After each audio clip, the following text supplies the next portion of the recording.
Olá, turma! Neste nosso encontro, vamos falar agora sobre a RCP, né, em lactentes, né, que é compreendido aí num cenário que o indivíduo tem de 29 dias até um ano de vida.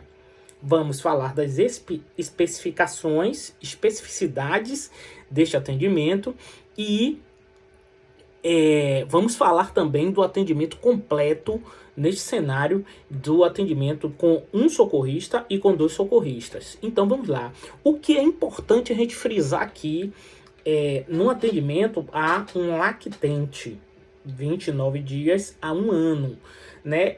Sempre a gente vai focar nas compressões torácicas e nas ventilações e depois nos 4 passos que salvam vidas. O que acontece? Primeiramente, nas compressões, precisamos estar aliado aí com 4 fatores principais, que é justamente o que a gente já discutiu, tanto no adulto, na criança e agora no lactente, que é o que? A força das compressões, a frequência e a posição, que é super importante, né? E observar esse retorno do tórax, que é super importante. Então, no lactente, no adulto, nós vimos que é de 5 a 6 centímetros, na criança, nós vimos que é de 4 a 5 centímetros, e aqui o protocolo fala que é em aproximadamente 4 centímetros de profundidade. E qual é a frequência? De 100 a 120 compressões por minuto. A posição da mão, podem ser utilizados apenas esses 2 dedos, né? Eu vou demonstrar aqui como é que a gente faz aqui nesse manequim improvisado. Nós vamos ver que nós vamos fazer a compressão desta forma, né? E de forma rítmica, utilizando o que nós tivermos no momento, né? Então, o que acontece? A posição é importante e observar também, super importante, o retorno desse tórax.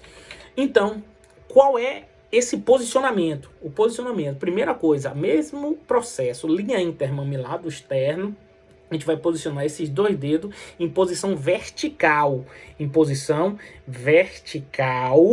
né, ao tórax, né?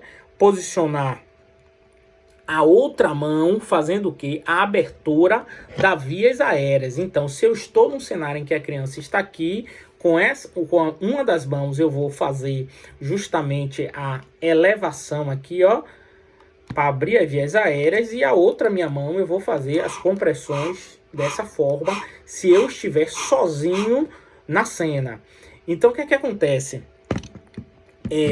A gente precisa aplicar compressões fortes e rápidas com as mãos, né? E após isso observar, como eu já disse, o retorno do tórax. Nas ventilações, o mesmo processo, o ideal é que nós tenhamos os materiais todos no pediátrico e, nesse caso aqui, neonato. Não tendo, a gente vai utilizar para as ventilações a mesma coisa, pocket mask, de forma invertida, né? Nós temos aí 3 formas, né, de ventilar também. Boca, nariz, boca. Nesse caso aqui do neonato, a gente vai pegar o nariz e a boca, né? O dispositivo pocket mask pediátrico, se não tiver, eu vou utilizar o adulto de forma o que? Invertida. Ele está aqui de forma correta, a gente vai inverter ele. Super importante isso aí. E se eu tiver o dispositivo famoso OMBU, dispositivo bolsa máscara válvula, é ele aqui. Eu vou fazer a mesma coisa, o mesmo processo, gente, ó. Vamos acoplar aqui. Se eu tiver uma fonte de O2, vamos colocar aqui neste cenário, ó. Vamos colocar aqui essa extensão e vamos ligar na fonte de O2, né? Não tendo, a gente não vai deixar de prestar o atendimento. A mesma coisa, inverto a minha máscara e faço as ventilações no neonato, observando justamente que a capacidade pulmonar, mais uma vez dizendo, do lactante é menor do que a capacidade pulmonar do adulto. Então a gente precisa aí ter noção, tanto na hora de nós fazermos a ventilação com a pocket mask, né, de não insuflar demais, porque a gente pode acabar aí fazendo a insuflação gástrica, como já dissemos em outros encontros, e não colocar ar excessivo também aí para não acontecer um barotrauma. Tranquilo, gente? E o que é que acontece? Se eu tiver em um cenário que eu tenha 2 socorristas, obviamente, neste caso, o posicionamento do socorrista número 1, que vai estar na ventilação, vai ser com ajoelhados e com o bebê na cabeça, entre as pernas colocadas entre a cabeça do bebê, para conseguir de forma muito prática fazer uma ventilação mais eficaz. Então, e o outro socorrista obviamente vai estar do lado, realizando ali as compressões torácicas. E como é que a gente vai fazer essa avaliação inicial? A mesma coisa, os 4 passos que salvam vidas. Então, checou segurança do local, está seguro, então vamos atender. E aí, o que acontece? Agora, atenção total, né? Como eu disse a vocês, nesse cenário de checar a responsividade, tem uma novidade aqui no lactente. Que novidade é essa? Pronto. Na criança e no adulto, nós checamos nessa região e chamando pelo nome. E neste cenário, não obstante, vou repetir que não devemos quantificar a consciência e só analisar se tem consciência presente ou ausente, né? E o que acontece?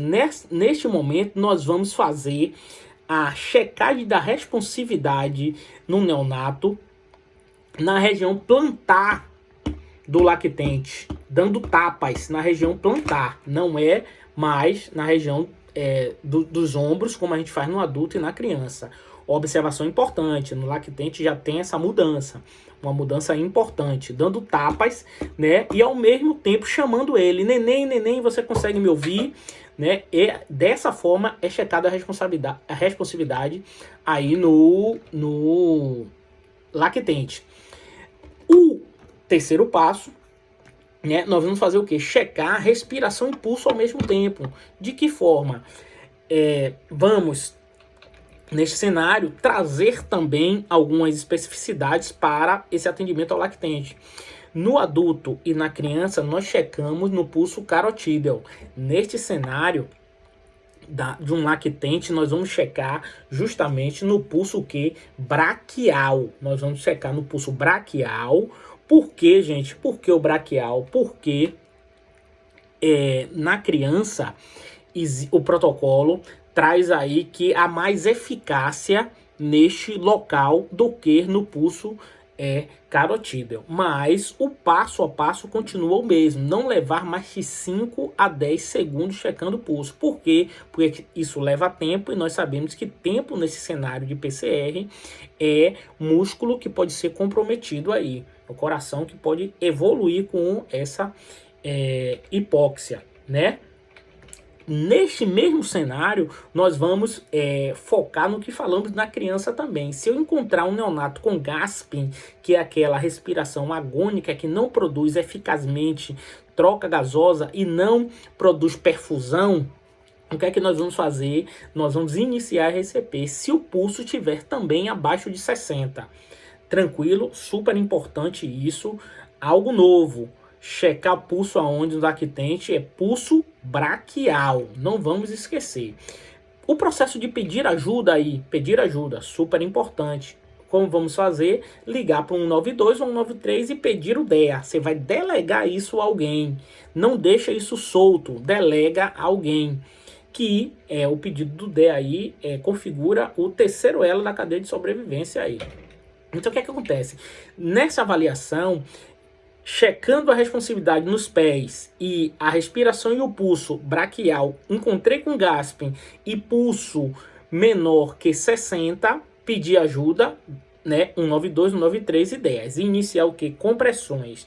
Estando sozinho no cenário, eu vou fazer também 30 compressões para 2 ventilações. E aí eu troco a função a cada 2 minutos, se eu tiver com o segundo socorrista, justamente para não haver desgaste da equipe, né? Quando eu tenho um cenário de eu ter mais de um socorrista na cena, a gente pode mudar aí o posicionamento justamente de quem está na ventilação vai ser na cabeça do bebê e as compressões ela pode ser feita de outra forma, né? Eu posso também fazer as compressões com esses 2 dedos, né? O polegar e fazer as compressões dessa forma. Isso é super importante você saber, porque eu com 2 socorristas eu consigo aqui maior eficácia do que fazendo com esses 2 dedos. E aí, como é que vai ser esse ciclo? Vai ser, vamos fazer 15 compressões para 2 ventilações e trocar este cenário, trocar aí por conta do desgaste, como eu falei, a cada 2 minutos ou o chamado ciclo. Super importante vocês saberem isso. As observações para o intra-hospitalar aqui permanecem se eu estiver no intra-hospitalar e que o paciente já esteja entubado com o tubo endotraqueal ou orotraqueal. A gente vai fazer compressões ininterruptas, né? Não contínuas, não vamos parar. Uma ventilação a cada 6 segundos, ou seja, 10 ventilações por minuto. Forte abraço, estuda que a vida muda.